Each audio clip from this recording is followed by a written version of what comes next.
तो आज हमारे पास एक बहुत ही दिलचस्प आध्यात्मिक टेक्स्ट है जिसे मुरली कहते हैं। जी, ये 26 फरवरी 2008 का है और इसे बाद में 31 दिसंबर 2008 को संशोधित भी किया गया था। और इसका जो टाइटल है वो अपने आप में ही एक पूरा एक्शन प्लान लगता है। बिल्कुल, इस नए वर्ष में परिवर्तन शक्ति के वरदान द्वारा नेगेटिव को पॉजिटिव में परिवर्तन कर संकल्प, श्वास, समय को सफल करो, सफलता मूर्त बनो। ये टाइटल कम और एक मिशन स्टेटमेंट ज्यादा है।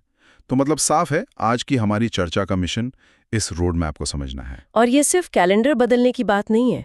स्रोत इशारा करता है कि ये एक नव जीवन और नव युग की तैयारी है। सही बात है। और स्रोत की शुरुआत ही एक बहुत बड़ी बात से होती है कि अनुयायियों को पिता यानी बाप से विरासत में गोल्डन दुनिया मिली है। हाँ, एक जन्मसिद्ध अधिकार के रूप में।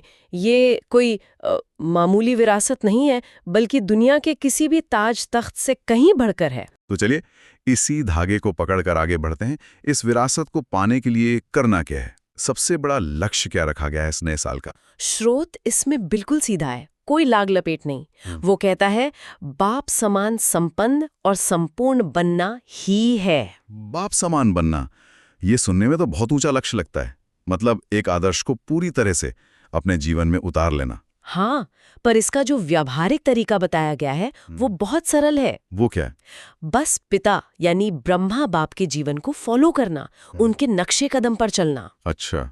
स्रोत खुद ही ये सवाल पूछता है कि ब्रह्मा बाप संपूर्ण बने कैसे, और फिर जवाब भी देता है। क्या जवाब है? उन्होंने अपना हर समय, हर श्वास, हर एक सेकंड सफल किया, कुछ भी व्यर्थ नहीं जाने दिया। तो इस साल का मंत्र हुआ सफल करना और सफलता मूर्त बनना। एकदम। सफलता कोई ऐसी चीज नहीं जो कभी कभी मिले, बल्कि वो आपके गले का हार बन जाए, आपकी पहचान। इसमें एक बात मुझे बहुत हैरान कर रही है। स्रोत ये कहता है कि ये सफलता सिर्फ इस जीवन के लिए नहीं है। नहीं, इसका असर भविष्य के 21 जन्मों तक जमा होता है। एक मिनट, ये तो सोच से भी परे है ना? हाँ। मतलब ये एक तरह का कह सकते हैं कॉस्मिक रिटायरमेंट प्लान है। हाँ, बिल्कुल सही शब्द इस्तेमाल किया आपने। और इसका रिटर्न सोचिए। ये तो किसी भी इन्वेस्टमेंट से कहीं ज्यादा बड़ा दाव लगता है। बिल्कुल। स्रोत इसे बहुत खूबसूरती से समझाता है। जैसे अगर आप इस एक जन्म में अपना समय सफल करते हैं, हाँ, तो भविष्य के 21 जन्मों में आपको राज्य भाग्य का पूरा समय मिलता है। सत्ता कभी समय से पहले खत्म नहीं होती। और श्वास का क्या? श्वास को सफल करने का क्या मतलब है? हर सांस को सकारात्मक और शक्तिशाली विचारों से भरना। और इसका इनाम क्या? 21 जन्मों तक उत्तम स्वास्थ्य, कभी कोई बीमारी नहीं। अरे वाह, आज की दुनिया तो अरबों डॉलर खर्च कर रही है बस कुछ साल स्वस्थ रहने के लिए। और यहाँ एक जीवन की साधना से 21 जन्मों की हेल्थ गारंटी की बात हो रही है। कमाल है। और ज्ञान और शक्तियों के बारे में भी कुछ ऐसा ही है ना? जी, अगर आप ज्ञान के खजाने को सफल करते हैं, मतलब ज्ञान को जीवन में उतारते हैं, तो भविष्य में आप इतने दूरदर्शी राजा बनते हैं कि किसी सलाहकार की जरूरत ही नहीं। राज्य अखंड और अटल चलता है। हाँ, और अगर अपनी शक्तियों को सफल करते हैं, जैसे सहन शक्ति, निर्णय शक्ति, तो भविष्य के राज्य में कभी कोई कमी नहीं होती। तो हर चीज का एक सीधा रिटर्न है। मतलब हमारा हर सेकंड, हर ख्याल, हर सांस सब कीमती है। बिल्कुल।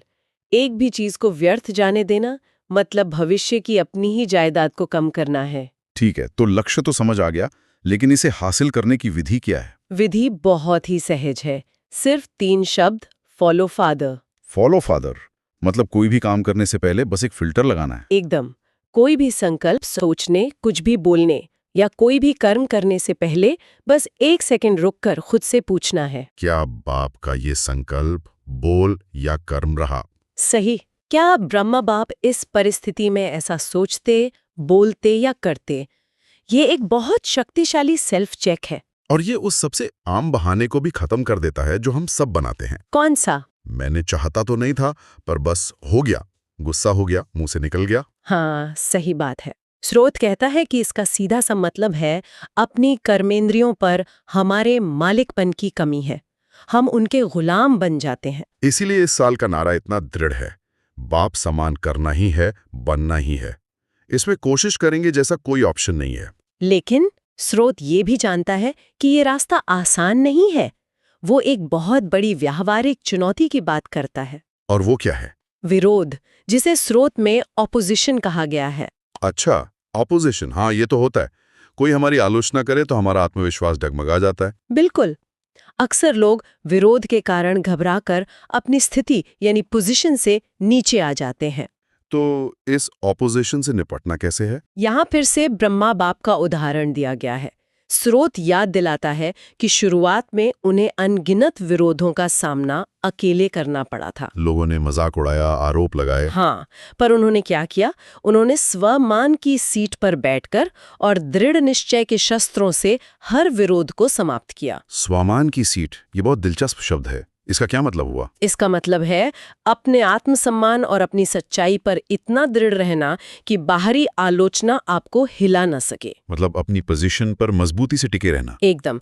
जब आप अपनी पोजीशन पर मजबूत होते हैं तो कोई भी ऑपोजिशन आपको डिगा नहीं सकती। और इसका नतीजा क्या हुआ? नतीजा ये हुआ कि जो लोग पहले कहते थे ये तो धमाल कर रहे हैं, मतलब सब कुछ बर्बाद कर रहे हैं, हाँ, वही लोग बाद में कहने लगे ये तो कमाल कर रहे हैं। तो सलाह यह है कि जब भी विरोध हो, घबराने की बजाय अपने स्वमान की सीट पर बैठ जाओ। सही।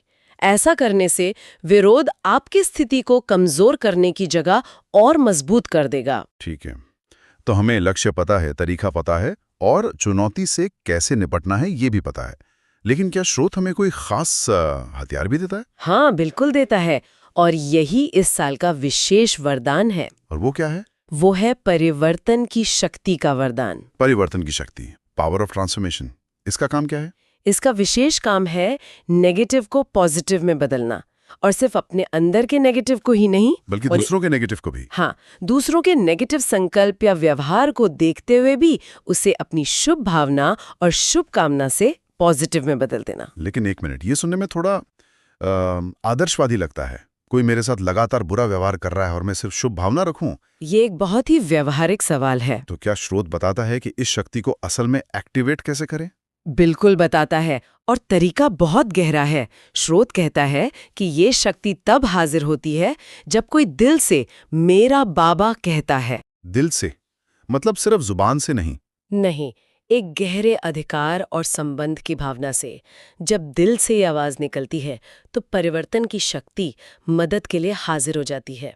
इसे समझाने के लिए स्रोत में एक बहुत सुंदर उदाहरण भी है, वो अंधेरे और रोशनी वाला। हाँ, वो बहुत शक्तिशाली उदाहरण है। जैसे एक अंधेरे कमरे में अंधेरे को भगाने के लिए आप उसे लड़ते नहीं है, आप बस जाके रोशनी का स्विच ऑन कर देते हैं। बिल्कुल, अंधेरा अपने आप गायब।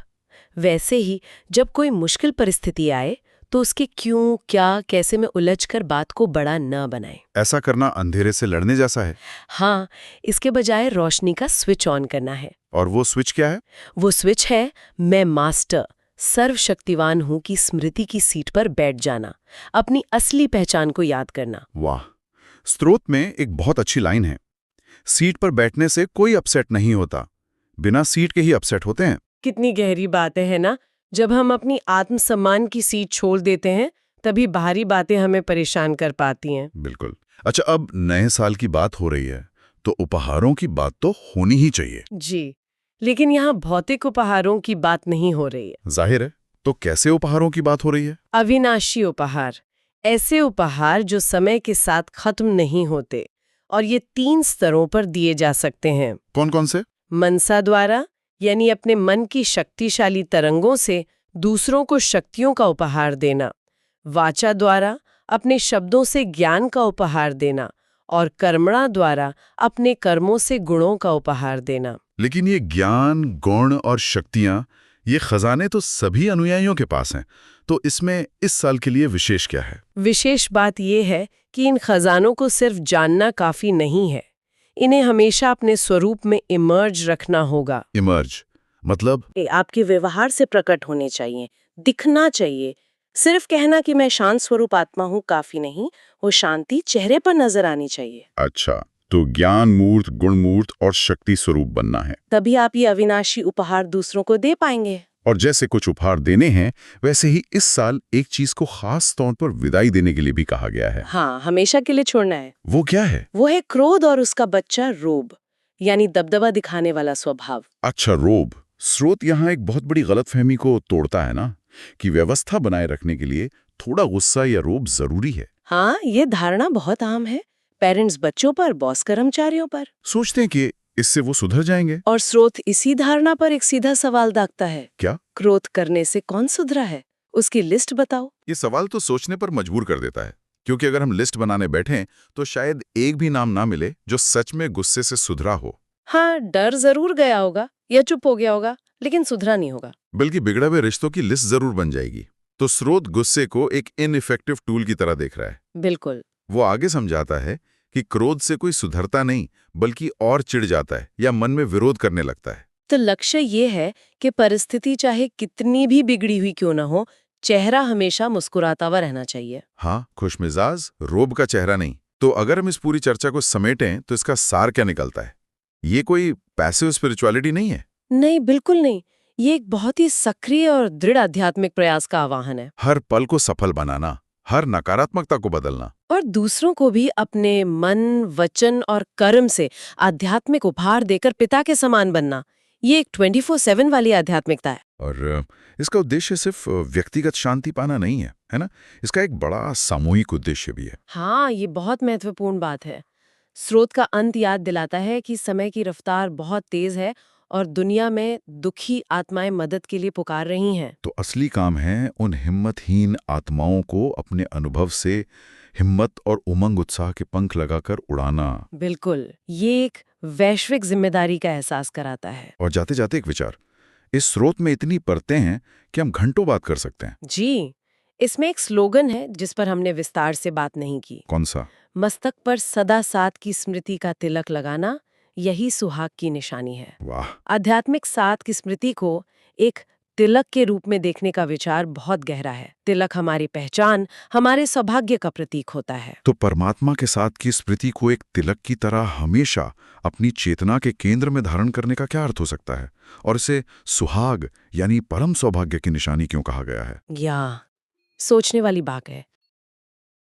मान द्वारा निरंतर अपनी स्थिति को ऊंचा बनाने की प्रेरणा, सब कुछ आज बाबा ने हमें दिया है। अगर आज की मुरली से आपको कोई विशेष प्रेरणा या स्वमान का अनुभव मिला हो, तो उसे अपने जीवन में धारण करें और दूसरों को भी प्रेरित करें। अपने विचार या अनुभव कमेंट में साझा करें ताकि अन्य आत्माओं को भी शक्ति मिले। याद रखें, हर शुभ संकल्प ही विश्व कल्याण की सेवा है। ओम शांति। ओम शांति।